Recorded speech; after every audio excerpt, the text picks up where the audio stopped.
Today, yes, Bashar Assad is in power, but it's a very different kind of power today. So, for your average Syrians, of course, you are still terrified, even more than before, by the intelligence and by the army, because now they're everywhere in your daily life. You're scared because the resources are scarce, there are sanctions on the country. So life has become extremely difficult. Inflation is through the roof. So these are different matters to worry about. The conflict has changed since a couple of years ago, right? The front lines are now relatively stable, the country's split. Even the amount of crimes that are committed on a daily basis have been severely reduced. A lot of the witnesses and the victims are now abroad across Europe. A lot of the refugees are getting citizenships, which gives them more rights, also obligations, but also more rights. And so the focus, I think, for the next 10 years, if I can say so, is on those abroad, because the solution will not come from inside Syria, unfortunately. We moved from an uprising to a civil war, to a proxy war, to now an international conflict. Like now, if a Russian moves, they kill a Turk. If a Turk moves, they kill an American. It's no longer Syrians on the battlefield, right? And so therefore, it needs an international solution. Syria today is different. And as the years since 2011 multiply, and the darkest and most violent days of the war recede further into the past, the danger of forgetting what happened in the country grows, and the likelihood of Syria being rehabilitated to some degree into the international community grows stronger too. There are signs of this happening already. In 2021, Syria was readmitted to Interpol, the international policing body, a system sometimes used by autocratic states to pursue political opponents. Denmark has deemed the Damascus region safe for refugees to return to, and official trade records seem to show that, among others, Spain, Poland, and Italy have all begun importing Syrian phosphates, a key component of fertilizer. In January 2022, the US even backed an energy deal between Egypt, Jordan, Lebanon, and Syria. Barrister Ibrahim Olabi. The way I see it, if it wasn't for the great human rights work that's been done by so many actors and victim groups and NGOs over the years, we would have seen attempts of normalizations 5 years ago. And so, from a human rights perspective, the regime is not in a good position at all. They're trying to argue their ground as much as they can, but they're struggling. If we talk about accountability, we always have to think about what do the perpetrators care about, right? Can I create a consequence for their actions about things that matter to them so that they cannot benefit from whatever they care about? So, for example, the regime cares about its international legitimacy, being seen as a state, being seen as an actor that is legitimate, that has the ability to enter into legal relations with other states. And that's what we're trying to kind of push against, that, the regime is part of the problem, not part of the solution.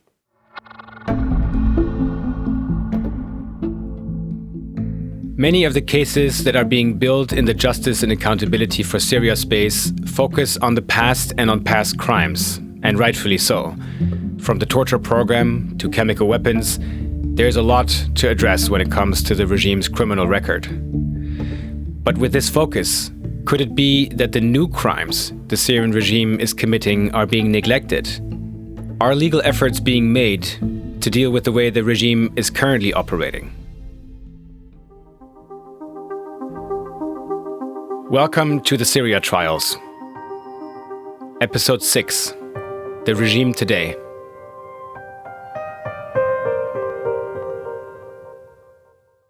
Although the country of Syria may have changed dramatically after 11 years of war, has the way the Assad regime functions really changed that much? Has the Syrian regime in fact changed at all since the days it was led by Bashar's father, Hafez al-Assad? Syrian writer and researcher Reem Alaf. From my perspective, that was always the case, that Bashar Assad was just, Assad regime 2.0. It was a continuation. There was no change. Historian and sociologist Ur Ungur. Take someone like Ali Mamlouk, for example. For a long time, was Hafez Assad's right-hand man. Then Hafez Assad died, and then Ali Mamlouk became a very important advisor to Bashar al-Assad and really head and lord of the intelligence empire. And when you look at the meetings that Bashar al-Assad had, for example, with the Iranians or with the Russians when he went and he met Vladimir Putin, Ali Mamlouk is always there with him. He's always there carrying a suitcase. God knows whatever is in that suitcase, what type of documents and files. Syrian poet Faraj Bayraktar. Old God and new God are terms that came about with the advent of Bashar al-Assad, inherence of power. I don't really know how accurate they are. I know some people from the old God, as in from the days of his father's rule. The person in the Air Force intelligence who was my main interrogator was Ali Mamlouk. He was a lieutenant colonel. His assistant lieutenant was Jamil Hassan. These two are still going, even in the present day. Ali Mamlouk sometimes shows up in Turkey, and other times we see him in Iran, so he's still working. Jamil Hassan was laid off and he retired, but after 2011 he was behind the idea of the barrel bombs. So what do we call him? Old or new God? I don't think Assad cares about these labels. He only cares if you are with him or against him.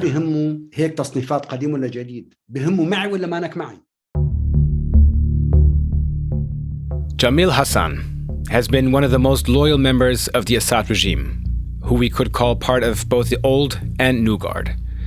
Someone who was directly targeted by Hassan is Mazen Darwish, Syrian lawyer and the founder of SCM, the Syrian Center for Media and Freedom of Expression. Jamil Hassan. He's one of the very important security service generals in Syria. He led the Air Force Security Service.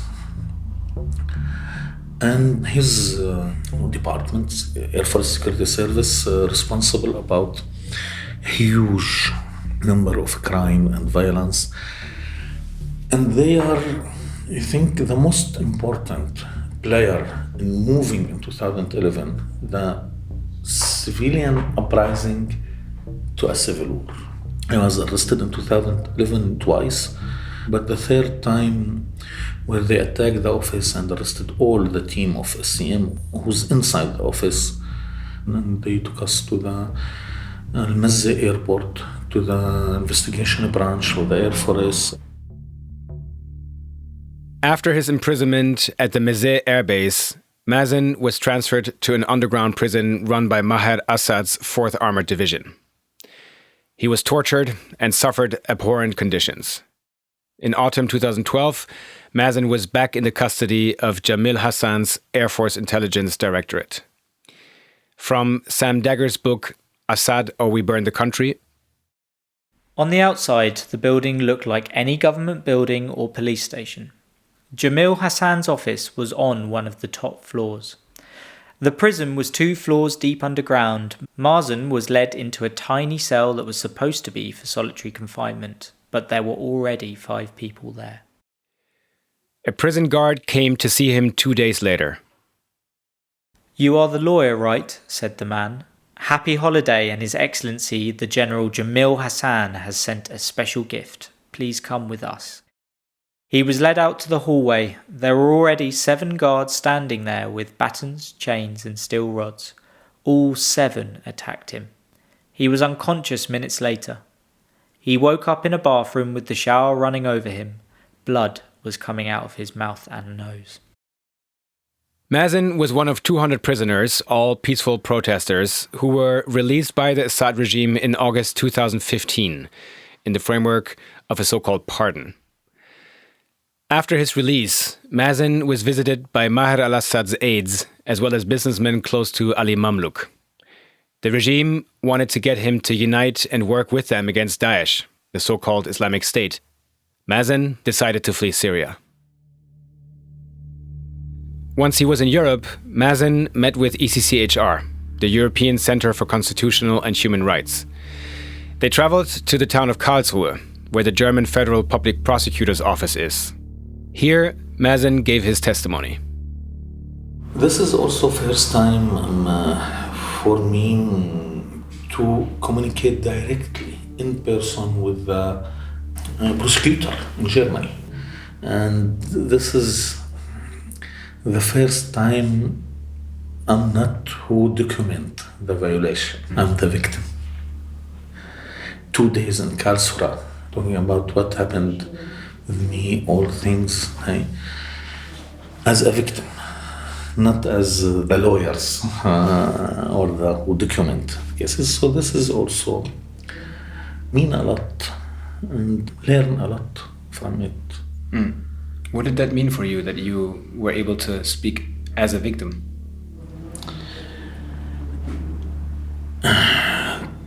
To be honest with you, at that time, I'm not comfortable. I'm not comfortable to speak also about what happened with me. Even first 6 months, I think I don't say anything to my family. Just, I'm fine, I'm okay. You need it to see that you can do something. You are not a victim and point. You can do something. In June 2018, the German authorities announced they had issued an arrest warrant against Jamil Hassan, the first public warrant Germany had ever issued against a high-ranking Syrian official. This was after ECCHR filed a criminal complaint on behalf of Syrian torture survivors, among them Mazen. The crimes addressed in the complaint, including killing, persecution and torture, were committed between September 2011 and June 2014 in 5 Air Force intelligence branches in Damascus, Aleppo and Hama. It's mean a lot. To be honest with you, this is the first practical result. So for me, I need it. Me personally, as Mazen, I need something practical. I need to say that, yes, we can.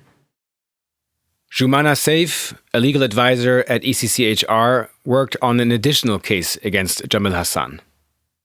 In 2020, in June, together with my colleague, we filed a criminal complaint and submitted to the German federal prosecutor on behalf of 7 survivors, in a partner with them, and also in a partnership with the Syrian Women Network and Ornamo, 2 Syrian NGOs.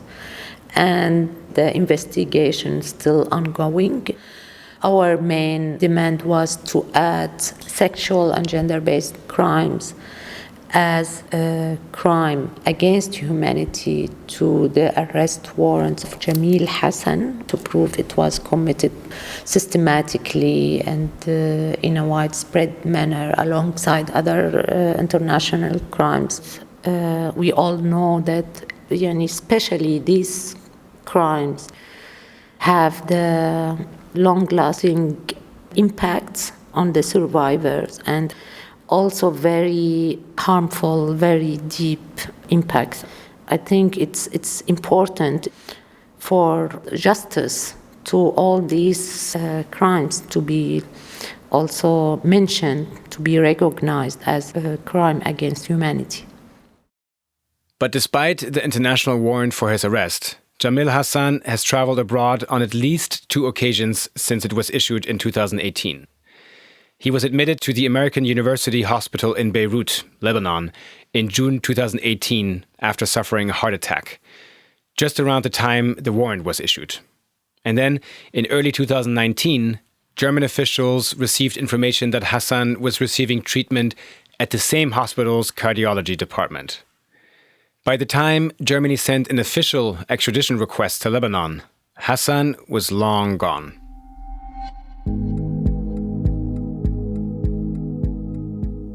The tactics the Assad regime used to stay in power have sometimes been referred to as mafia tactics. One being, for example, the systematic and brutal use of violence. Another mafia tactic the Assads have used has been to always keep it in the family, elevating only close family members and a small number of trusted confidants to the highest positions of power, and keeping them there, like Bashar's brother Maher al-Assad and Jamil Hassan. But the Assads have also shown a very mafia-esque willingness to eat their own, if necessary. It is rumored that Bashar may have even had his brother-in-law, Asef Shokat, his elder sister Bushra's husband, assassinated after he showed signs of opposition.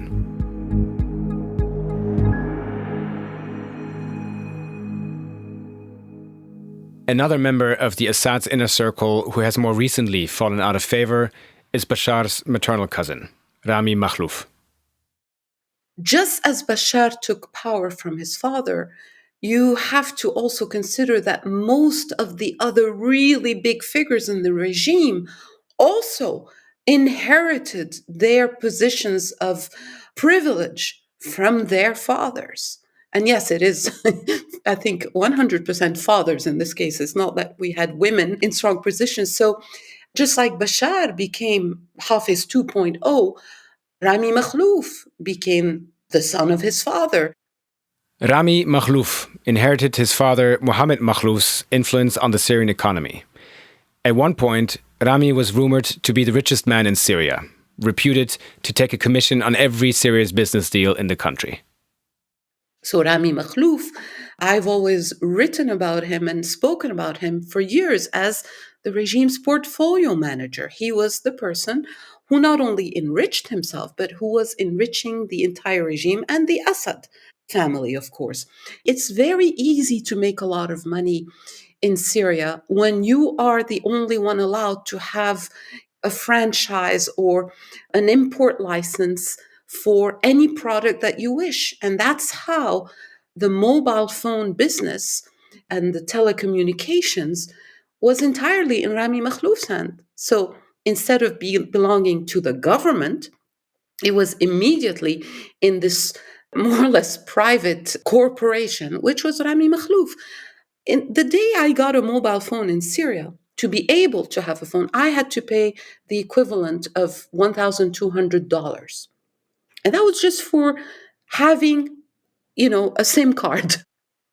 But in 2020, Rami posted videos on social media of him under house arrest. الأجهزة الأمنية تأتي على شركات رامي مخلوف اللي كان هو أكبر داعم لهذه الأجهزة. The regime had accused his companies of owing $180 million in back taxes. Rami was forced to hand over several of these businesses, including Syria Tel, Syria's telecommunications company.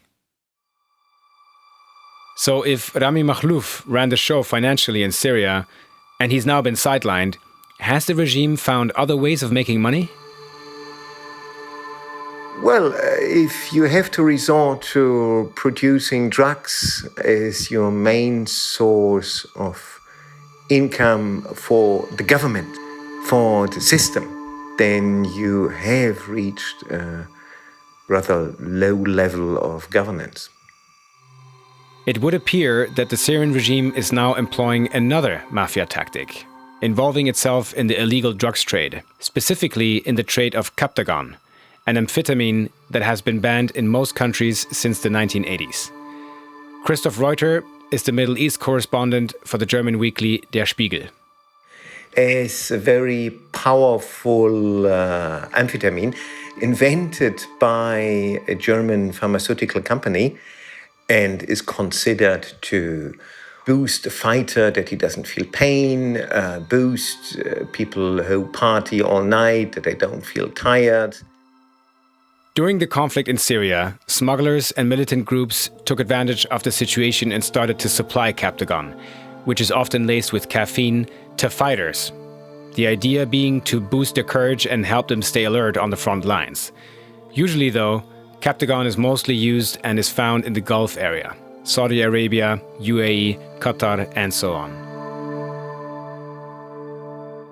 In April 2020, Romanian customs officials at the port of Constanța discovered 2.1 million Captagon pills hidden in a shipment destined for Saudi Arabia, with a street value of 43.5 million euros.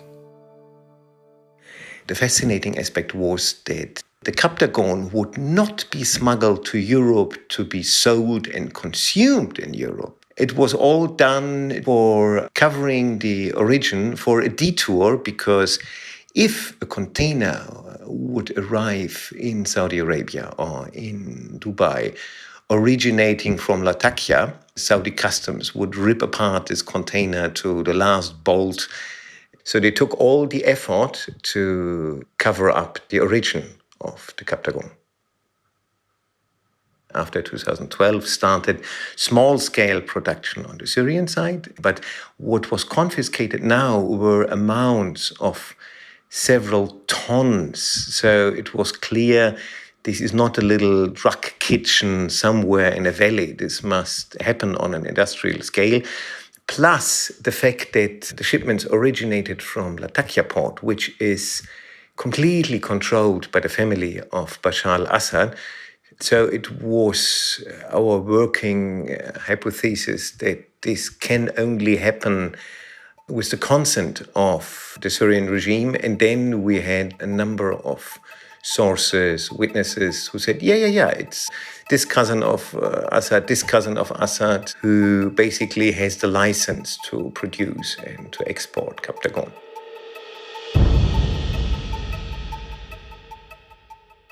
There probably aren't any official licenses to produce and export Captagon. It is more likely that these cousins received unofficial but necessary permission from the top members of the Assad family.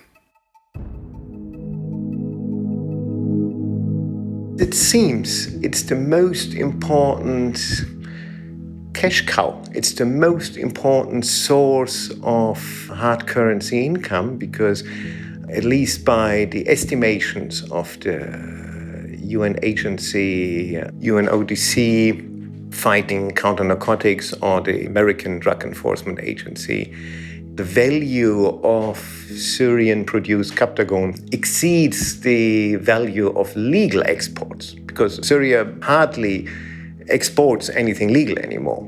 But Captagon production, because there is no pressure from counter-narcotic investigators, from the police. It's basically, Syria has become a narco country. So the production is extremely cheap, and it doesn't need to be hidden or covered.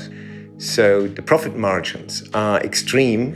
It is the most important source of hard currency income for Damascus. Alongside Christoph Reuter and his team's investigation into the Syrian trade of Captagon, a criminal investigation was also underway in Germany.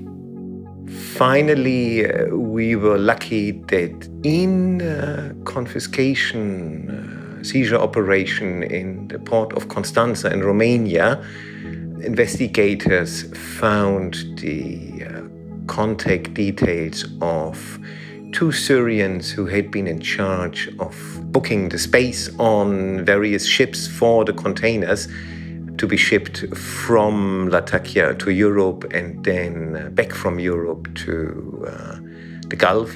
And those people were investigated by the German police. The trial took place in Essen, a city in West Germany, and concluded in September 2022. 4 men, including 3 Syrians, were sentenced to up to 10 years and 9 months in prison.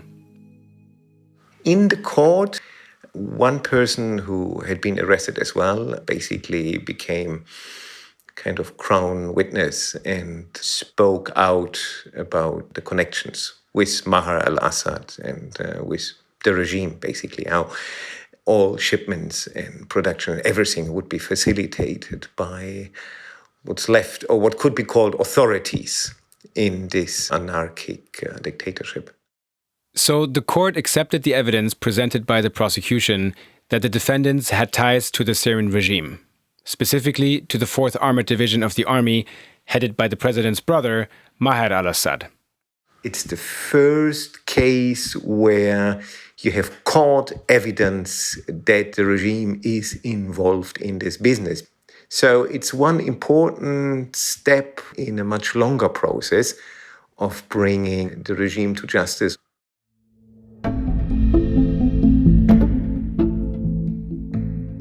Alongside the cases that deal with war crimes and crimes against humanity, more technical cases like the Captagon trial contribute to putting the pieces of the Justice for Syria puzzle together. The evidence in the Captagon trial that points to the involvement of senior members of the Assad family is another hurdle the Assad regime has to overcome in its attempts at legitimacy and normalization. In the longer term, it, for example, blocks Damascus' attempt to get reintegrated into the world order, because you have these court cases and no politician can simply ignore them. All of these efforts that continue to document crimes through case building, investigations, trials, journalism, and even art installations, they all serve to counter the narrative that Syria is a normal state. They also keep the memory alive of those who have been killed or disappeared by the regime. In October 2018, investigative judges in France issued international arrest warrants, including against Ali Mamlouk and Jamil Hassan, for complicity in crimes against humanity. The warrants came out of a criminal complaint filed by the brother of Mazen Dabakh, who was arrested with his son Patrick in November 2013. They were taken to Meze military airport, run by Jamil Hassan's Air Force Intelligence, the same place Mazen Darwish and his SCM colleagues were taken in February 2012. Mazen and Patrick Dabakh have not been seen since. The brutality of the Assad regime is not limited to the torture chambers of its branches and prisons. The torture is passed on and felt indirectly by the families of those who have been taken, as the regime withholds information about their loved ones' whereabouts and fate. Huge numbers of the arrested are not heard from again. They're disappeared with no way of their families knowing if they're dead or alive.